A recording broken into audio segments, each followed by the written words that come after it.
Hello students, तो हमने start किया है कल से अपना नया चैप्टर बायोलॉजिकल क्लासिफिकेशन, जो हमारा 11th का सेकंड चैप्टर है। तो कल हमने ये कंटेंट हम पढ़ने वाले हैं, पूरा मैंने आपको बताया था और हमने समझा था कि कब से हम लिविंग ऑर्गेनिजम्स को क्लासिफाई कर रहे हैं। तो कब से कर रहे हैं हम लिविंग ऑर्गेनिजम्स को क्लासिफाई, बताइए। तब से कर रहे हैं जब से हमारी सभ्यता का उदय होने लगा था, है ना। और हमने क्यों लिविंग ऑर्गेनिज्म को क्लासिफाई करना शुरू किया? क्योंकि हमारी ज़रूरत थी, आउट ऑफ नीड, हमारे खाने के लिए, रहने के लिए, कपड़ा के लिए हमने लिविंग ऑर्गेनिजम्स को क्लासिफाई करना शुरू किया था। ठीक है, सबसे पहले लिविंग ऑर्गेनिजम्स को क्लासिफाई करने की कोशिश किसने की, बताइए। सबसे पहले लिविंग ऑर्गेनिजम्स को क्लासिफाई करने की कोशिश की थी एरिस्टोटल ने। ओके ओके, ठीक है। तो उन्होंने किस बेसिस पे लिविंग ऑर्गेनिजम्स को क्लासिफाई किया था, क्या देखा था उन्होंने? प्लांट्स के लिए उन्होंने देखा था मॉर्फोलॉजिकल कैरेक्टर्स को, किस तरह से वो दिखते हैं, और प्लांट्स को तीन में डिवाइड किया था, ट्रीज, श्रब्स एंड हर्ब्स में। और एनिमल्स को भी उन्होंने डिवाइड किया था दो ग्रुप्स में, जिनके पास क्या है, रेड ब्लड है, ऐसे एनिमल्स, और ऐसे एनिमल्स जिनके पास रेड ब्लड नहीं है। ठीक है, फिर हमने क्या जाना था कि two kingdom system of classification जो है वो किसने दिया था, लीनियस ने दिया था। ठीक है, अच्छा, कौन कौन से दो किंगडम थे, प्लांटे और एनिमेलिया थे। जी बिल्कुल, हम समझ गए। तो क्या फर्क पड़ गया फिर? फर्क ये पड़ गया मैम कि ये जो सिस्टम उन्होंने दिया था क्लासिफिकेशन का, उसमें जो कोई डिफ्रेंशिएशन नहीं रखा था। बहुत सारे एनिमल्स थे, बहुत सारे प्लांट्स थे, या प्लांट्स भी नहीं कहूँ मैं, तो बहुत सारे माइक्रो ऑर्गेनिजम्स, बहुत सारे और भी ऑर्गेनिजम्स थे जिनको कि इन्हीं दो ग्रुप्स के अंदर रख दिया गया, हालांकि वो इन ग्रुप्स को बिलोंग भी नहीं करते थे। कोई यूनिसेलर मल्टीसेलर में कोई डिफ्रेंशिएशन नहीं था, फोटोसिंथेटिक नॉन फोटोसिंथेटिक में कोई डिफ्रेंशिएशन नहीं था, है ना। और कुछ ऑर्गेनिज्म तो ऐसे भी थे जो दोनों में से किसी कैटेगरी के लिए फिट नहीं थे, है ना। तो गलत कर दिया ना। और यूकैरियोट प्रोकैरियोट का कोई ध्यान नहीं रखा। याद है ना मैंने क्या बताया है, यूकैरियोट क्या होते हैं, प्रोकैरियोट, है ना। कुछ भी ध्यान नहीं रखा। और ये कितने गंदे थे ना लीनियस, पर लीनियस गंदे नहीं थे, उन्होंने अपनी तरफ से क्लासिफाई करने की पूरी कोशिश की थी। एटलीस्ट उन्होंने एक कदम तो बढ़ाया, ठीक है, जिसके बाद लोग इस चीज़ को और आगे ले गए। अगर कोई पहले शुरुआत ही नहीं करता तो आज अच्छे से हम क्लासिफाई नहीं कर पाते, हम अच्छे से स्टडी नहीं कर पाते लिविंग्स की। फिर तो ये तो हम समझ गए कि ये जो क्लासिफिकेशन का सिस्टम था ये सही नहीं था। कैसा था ये? इनएडिक्वेट था। Okay ma'am. फिर उसके बाद जो क्लासिफिकेशन किया गया उसमें सिर्फ मॉर्फोलॉजी को ही ध्यान नहीं दिया गया, बल्कि ये भी समझा गया कि मॉर्फोलॉजी के साथ साथ सेल का structure, nature of cell wall, किस तरह से वो खाना बनाते हैं, हैबिटेट क्या है, रिप्रोडक्शन कैसे करते हैं, और एनिमल्स के आपस की इवोल्यूशनरी रिलेशनशिप क्या है, ये भी ध्यान में रखा जाएगा। यस, लग गया पता, है ना। ठीक है, फिर बोला कि टाइम के साथ साथ क्लासिफिकेशन जो है वो चेंज होती रही है, लेकिन कौन से दो किंगडम हैं जो हमेशा कांस्टेंट रहे हैं? जो बच्चा ये लेक्चर देखेगा, अच्छे से देखेगा, वो मुझे ग्रुप में मैसेज करेगा, ठीक है, कि मैम आपने पूछा था कौन से दो किंगडम हैं जो सारी क्लासिफिकेशंस के, मतलब जितने भी आया ना, two kingdom system of classification, three kingdom system of classification, सब क्लासिफिकेशन के सिस्टम के अंडर जो दो किंगडम पाए जाएंगे वो दो किंगडम के नाम ये हैं। जो भी बच्चा देखेगा वो ज़रूर मुझे रिप्लाई करेगा। जैसे ही तुम देखोगे वैसे ही इस क्वेश्चन का आंसर ग्रुप में पोस्ट कर देना, ठीक है। चलिए, ज़रूर मैं देखूंगी, और वो बच्चा बहुत ही अच्छा होगा, बहुत ही दिल से मेहनत कर रहा होगा जो भी ये कर पाएगा। चलिए, फिर फिर हमने 5 किंगडम के बारे में पढ़ा था, जिसमें हमने जाना था कि सिर्फ मोनेरा इकलौता किंगडम है जो प्रोकैरियोटिक है, मतलब बाकी के 4 सारे कैसे हैं, सारे के सारे यूकैरियोटिक हैं, मतलब बाकी के सब में ट्रू न्यूक्लियस पाया जाता है। ठीक है, फिर तो सेल वॉल हमने देखी थी, तो सेल वॉल सिर्फ किस में नहीं होती है, कंप्लीटली एब्सेंट किस में होती है, एनिमेलिया में सेल वॉल नहीं होता है, और प्रोटिस्टा में कुछ एक में हो सकता है, कुछ एक में नहीं हो सकता, लेकिन मोनेरा फंजाई प्लांटे में जो है वो सेल वॉल होता है, लेकिन कंपोजिशन जो होता है उनमें जो केमिकल कंपोनेंट्स पाए जाते हैं वो अलग अलग होते हैं। ठीक है, म्यूकोपेप्टाइड या पॉलीसेकेराइड और अमाइनो एसिड मोनेरा में पाए जाते हैं। फंजाई का सेल वॉल किससे बना है, काइटिन से बना है, और प्लांटे में मेनली सेलुलोज से बना होता है। जिसमें न्यूक्लियस नहीं होता उसमें न्यूक्लियर मेम्ब्रेन भी नहीं होती है, तो न्यूक्लियर मेम्ब्रेन एब्सेंट होती है। ठीक, बाकी सब में न्यूक्लियर मेम्ब्रेन प्रेजेंट होती है। बॉडी ऑर्गेनाइजेशन यूनिसेलुलर होता है मोनेरा, और यूकैरियोट में सिर्फ एक ही सेलुलर यूनिसेलुलर होता है, वो है प्रोटिस्टा। बाकी सारे मल्टीसेलुलर होते हैं और टिश्यू बनते हैं, ऑर्गन बनते हैं, ऑर्गन सिस्टम बनता है।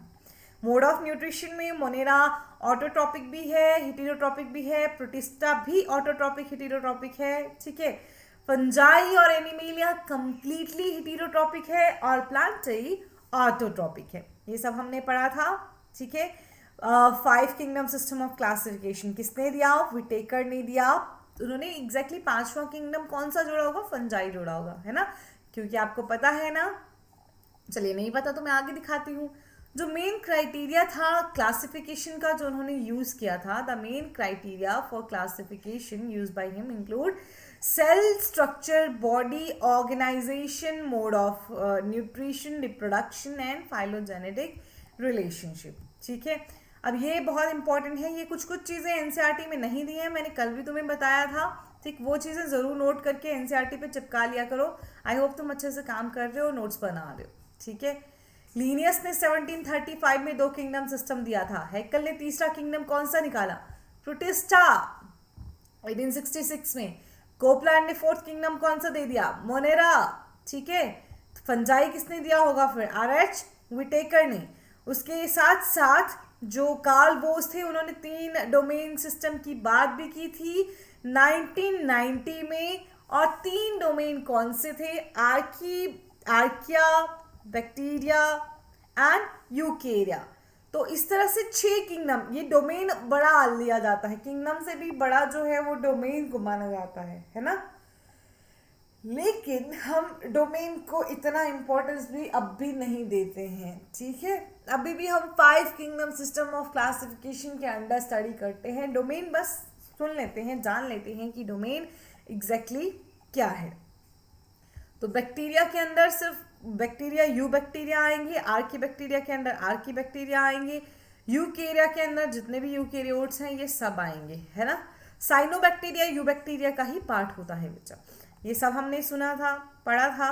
ठीक है, और किन ऑर्गेनिजम्स को किसके साथ रखा जाता था पहले। ठीक है, अब पहले की क्लासिफिकेशन में तो ब्लू ग्रीन एल्गी को, जो साइनोबैक्टीरिया है जिसका सेल वॉल बैक्टीरिया की तरह ही होता है, उसको यूकेरियोट्स में रखा गया था, है ना। उसके साथ ही ये अब हम नेक्स्ट स्टार्ट कर रहे हैं बेटा, है ना। अब पिछला जो था वो पिछला था, अब हम नेक्स्ट स्टार्ट कर रहे हैं।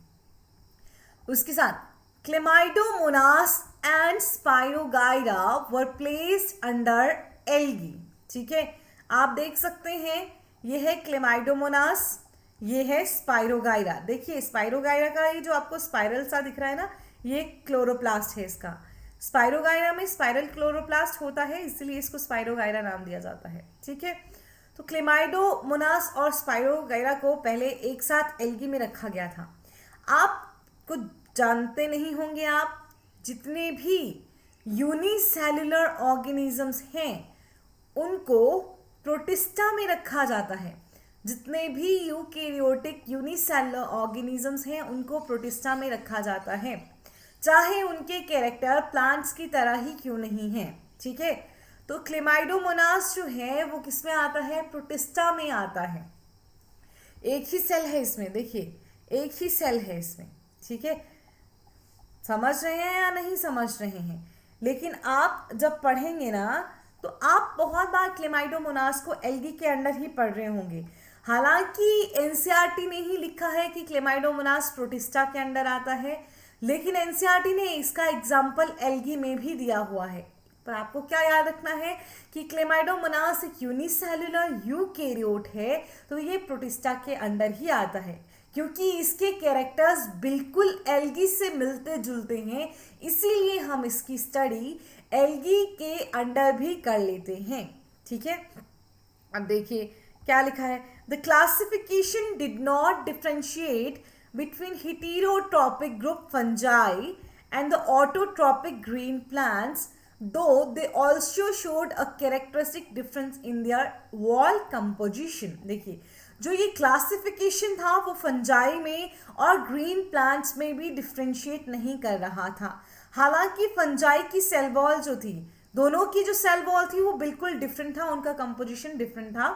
The fungi had chitin in their walls while the green plants had a cellulosic cell wall, ठीक है। जो क्या थे, क्या हमारे पास क्या होते हैं, जल्दी से बताएंगे, फंजाई जो हमारे पास फंजाई होते हैं उनकी सेल वॉल किससे बनी होती है, काइटिन से बनी होती है, और प्लांट्स की मेनली किससे बनी होती है, सेल्यूलोज से। फिर भी ये क्लासिफिकेशन जो था इन दोनों चीजों को डिफरेंशिएट नहीं करता था, ठीक है। When such characteristics were considered the fungi were placed in a separate kingdom fungi. जब इन सारे कैरेक्टरिस्टिक्स पे ध्यान दिया गया, इनको समझने की कोशिश की गई, तो फंजाई को एक अलग ही किंगडम में रख दिया गया जिसका नाम था किंगडम फंजाई। क्योंकि जब देखा गया कि इसका सेल वॉल तो अलग है रे, ठीक है, बिल्कुल सेम नहीं है जैसे कि प्लांट्स हैं, और ना ये खुद का खाना बना सकती है, तो इन कैरेक्टर्स को जब ध्यान में रखा गया तो किंगडम फंजाई अलग से तैयार कर दिया गया। ऑल प्रोकैरियोटिक ऑर्गेनिजम्स वर ग्रुप्ड अंडर किंगडम मोनेरा। सारे के सारे प्रोकैरियोट्स को किस में रखा गया, किंगडम मोनेरा में। And very important, the unicellular eukaryotic organism were placed in kingdom protista।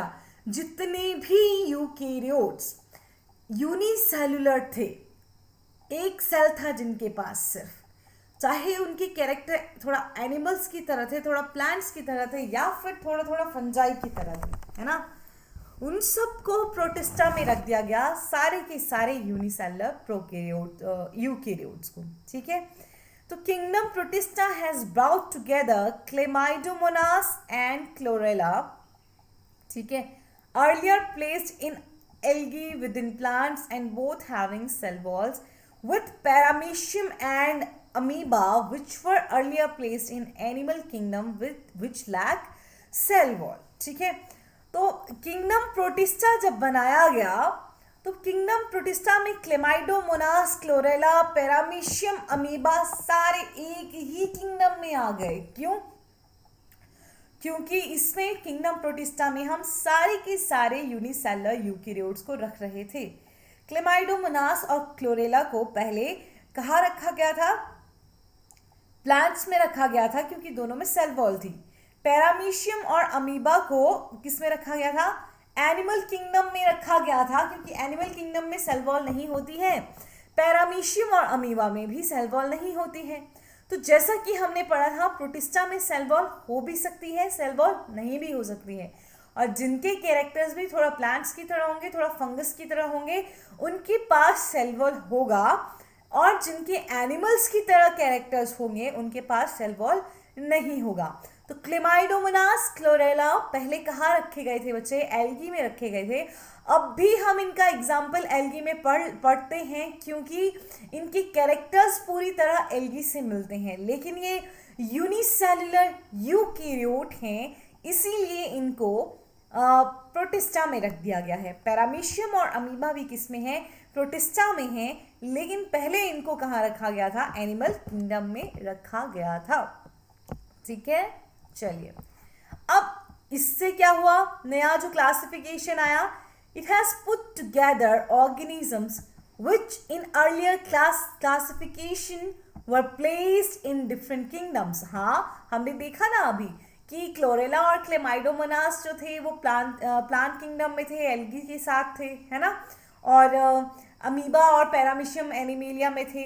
तो ये जो क्लासिफिकेशन का सिस्टम आया, इस सिस्टम ने अलग अलग किंगडम में जो पहले ऑर्गेनिजम्स थे उन ऑर्गेनिजम्स को एक किंगडम में भी कर दिया.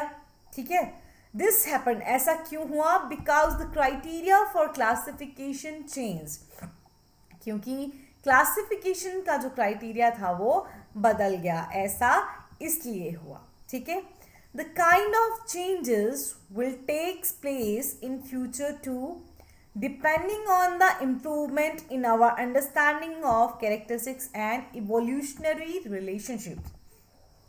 कहते हैं कि इसी तरह की चेंजेस हमको फ्यूचर में भी देखने को मिलेंगे. ठीक है, किस पे डिपेंड करता है कि हम कितना अच्छा कैरेक्टर्स को समझ पाते हैं और उनके बीच जो लिविंग के बीच जो इवोल्यूशनरी रिलेशनशिप है उसको कितना समझ पाते हैं. तो अगर ये सारी चीज़ें होंगी, इवोल्यूशनरी रिलेशनशिप को हम अच्छे से अंडरस्टैंड करेंगे, कैरेक्टरिस्टिक्स को हम अच्छे से समझना शुरू करेंगे, तो ये जो क्लासिफिकेशन है दी गई अब वो और भी ज़्यादा चेंज हो सकती है.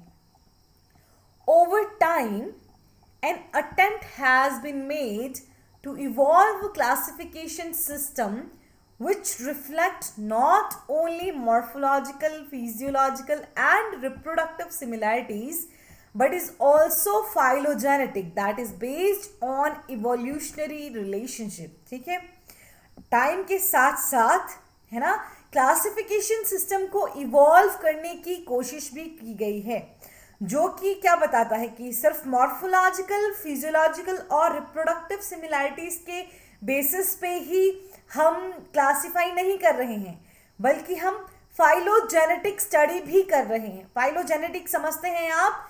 इवोल्यूशनरी हिस्ट्री को, इवोल्यूशनरी रिलेशनशिप को ही फाइलोजेनी या फाइलोजेनेटिक कहा जाता है. अब बात करते हैं किंगडम मोनेरा की, वेरी फर्स्ट किंगडम, है ना, किंगडम मोनेरा. तो किंगडम मोनेरा जो है वो किंगडम में होल सोल मेंबर होता है बैक्टीरिया. याद रखिएगा, कौन है किंगडम मोनेरा के sole members? Bacteria are the sole members of kingdom monera. सबसे ज्यादा they are most abundant micro organism. Micro होते हैं बहुत छोटे, जिनको कि हम नेकेड आईज से, मतलब बिना माइक्रोस्कोप की हेल्प से नहीं देख सकते हैं. तो सबसे ज़्यादा जो माइक्रो ऑर्गेनिज्म पाए जाते हैं वो मोनेरन्स होते हैं, बैक्टीरिया होते हैं. Bacteria occurs almost everywhere. तुम्हारे हाथ में अगर तुम माइक्रोस्कोप से देखोगे बहुत सारे बैक्टीरिया होंगे, हवा में देखोगे बहुत सारे बैक्टीरिया होंगे. ठीक है, hundreds of bacteria are present in a handful of soil. थोड़ा सा आप मुट्ठी में मिट्टी उठाओगे तो उसमें भी आपको कई 100 बैक्टीरिया मिल जाएंगे.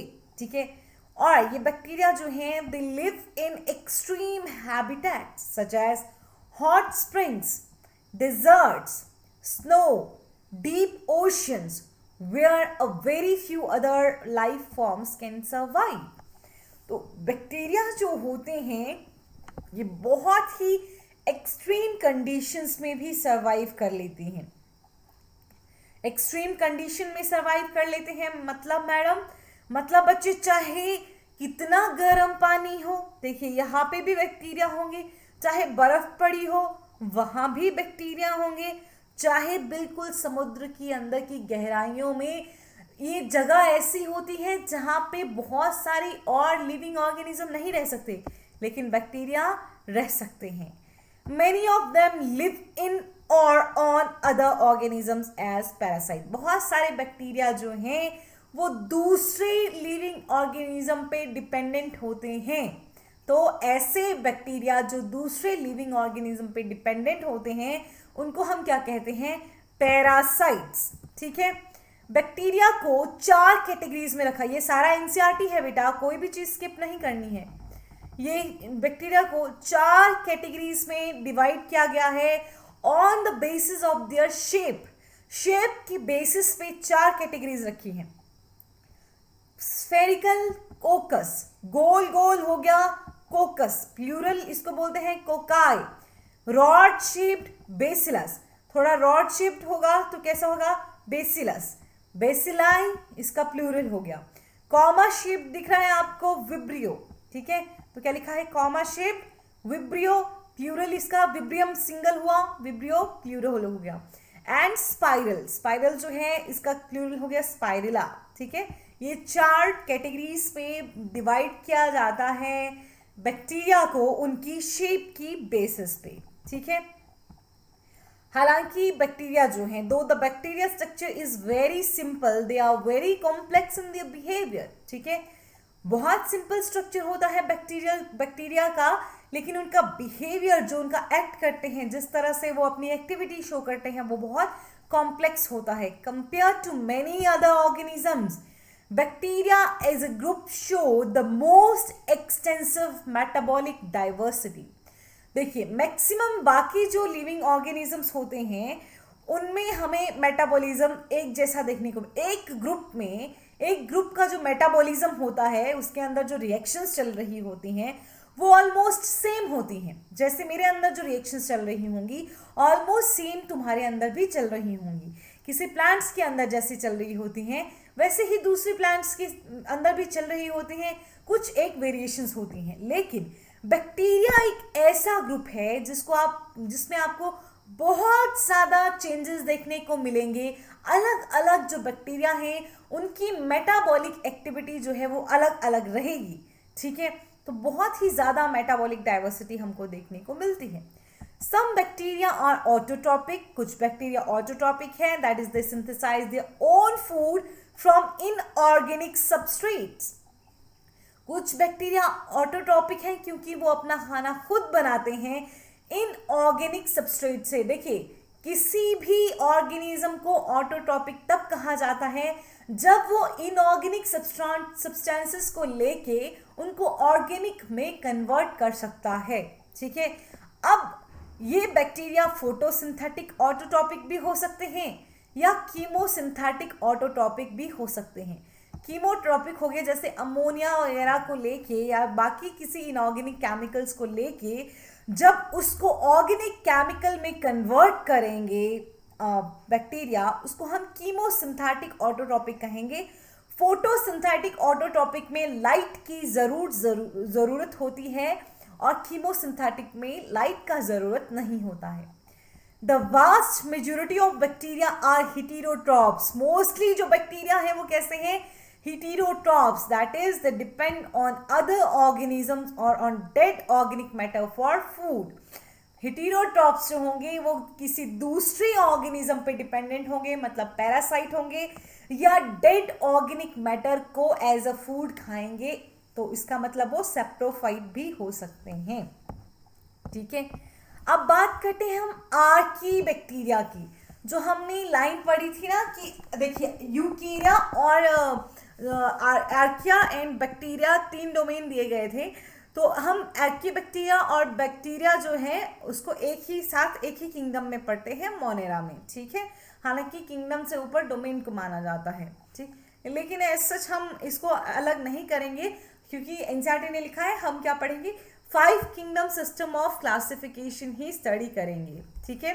तो देखिए these bacteria are special since they live in some of the most harsh habitats such as extreme salty areas. ऐसे बैक्टीरिया जो बहुत सॉल्टी एरिया में रहते हैं उनको हेलोफाइल्स कहा जाता है। हॉट स्प्रिंग्स, थर्मोएसिडोफाइल्स, ऐसे बैक्टीरिया जो कि बहुत ही गर्म पानी में और जहाँ एसिड भी ज़्यादा हो ऐसी जगह पे रहते हैं, तो थर्मा वर्ड टेम्परेचर को रिप्रेजेंट करता है। तो जो बहुत ही हॉट स्प्रिंग्स में रहते हैं, बहुत गर्म जगह पे गर्म पानी के झरनों में रह रहे हैं, उनको थर्मोएसिडोफाइल्स कहा जाता है। और मार्शी एरियाज में जो रहते हैं उनको मिथेनोजेंस कहते हैं। ये याद रखिएगा सारा विचार, ठीक है। आर्की बैक्टीरिया से अलग होता है, ठीक है।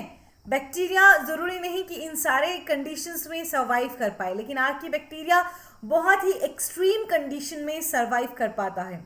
और ये डिफरेंस किसकी वजह से आता है? Archaebacteria differ from other bacteria in having a different cell wall structure, and this feature is responsible for their survival in extreme conditions. Archie bacteria जो हैं वो बैक्टीरिया से अलग है। क्यों अलग है? आर्की बैक्टीरिया का सेल वॉल का स्ट्रक्चर जो है, उसका कंपोजिशन जो है, वो बैक्टीरिया की सेल वॉल से अलग होगा, और यही सेल वॉल आर्की बैक्टीरिया को हेल्प करेगी एक्सट्रीम कंडीशंस में सर्वाइव करने में। ठीक है। मिथेनोजेंस जो हैं, मिथेनोजन कहाँ प्रेजेंट होते हैं? काऊ वगैरह में भी पता प्रेजेंट होते हैं। कहाँ प्रेजेंट होते हैं? काऊ वगैरह में भी प्रेजेंट होते हैं। ठीक है। तो methanogens are present in the gut of several ruminant animals such as cows and buffaloes. They are responsible for the production of methane or biogas from the dung of these animals. ठीक है। ruminant animals exactly कौन से होते हैं? दरअसल जो ऐसे animals के पास तीन ही पार्ट होते हैं, तीन ही मतलब ये समझ लो, ह्यूमिनेट एनिमल्स के पास जो है they have stomach with 4 compartments, 4 compartments का स्टमक होता है। ऐसे एनिमल्स में 3 ही कंपार्टमेंट होते हैं यूजुअली, लेकिन इनमें जो है वो 4 कंपार्टमेंट का स्टमक होता है मिथेनोजेंस में। और इन्हीं एनिमल्स के, मिथेनोजन में नहीं, ह्यूमिनेट एनिमल में 4 कंपार्टमेंट का स्टमक होता है, और इन्हीं के गट में जो है मिथेनोजन पाए जाते हैं। मेनली बफेलोज एंड काउज आते हैं, और जब ये इनका काउ डंग होता है ना, बफेलो का या काउ का डंग होता है, तो उसमें मिथेनोजेंस जो हैं वो मिथेन गैस रिलीज करते हैं। ठीक है। मिथेन का प्रोडक्शन होगा, बायोगैस का प्रोडक्शन होगा from the Dang of these animals. ठीक। तो ये पढ़ा हमने आर्की बैक्टीरिया। पहले हमने बैक्टीरिया का जनरल पढ़ा, ठीक है, अब पढ़ा आर्की बैक्टीरिया। नेक्स्ट लेक्चर में हम कंप्लीट करेंगे यू बैक्टीरिया को एंड माइकोप्लाज्मा। ठीक। और उसके साथ हमारा किंगडम मोनेरा जो है वो कंप्लीट हो जाएगा। आप एक एक वर्ड को दोबारा से जरूर पढ़िए। Thank you.